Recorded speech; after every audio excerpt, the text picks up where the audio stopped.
Questions based on Venn diagrams are very simple. You are supposed to shade the given region. So how to do it? A dash, I hope you know it represents the region outside A, okay, complement. So outside A as in you have everything outside A.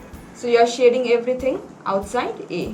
That's the meaning, correct? And now B dash means it should be completely outside B. When you do completely outside B, then you have everything outside B. Now when the question says union of the two, union means united, together, okay? So you're just adding the two regions together. If you'll see, then everything is being shaded except for this part, which is the common intersecting part, or this is the part which is not being shaded at all.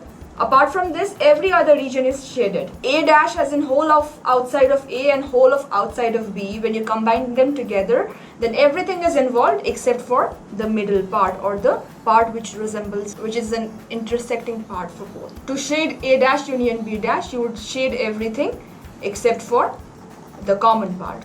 That is how you would do. If you look at the next question, it's talking about C union D. Now C union D means all of C and D together. So all of C and D together would be this part, all of C, all of D, right? All of C, all of D. Now question says intersect that with E dash. Now when they say E dash is everything outside E. So everything outside E as in everything outside the circle E.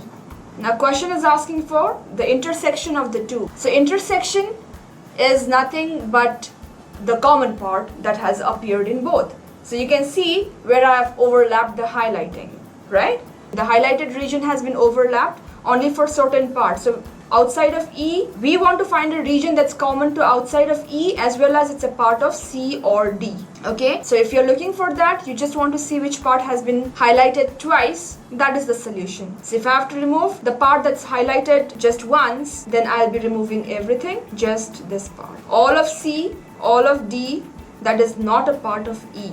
That is what the question is asking for, shading. This is how you do a question based on Venn diagrams.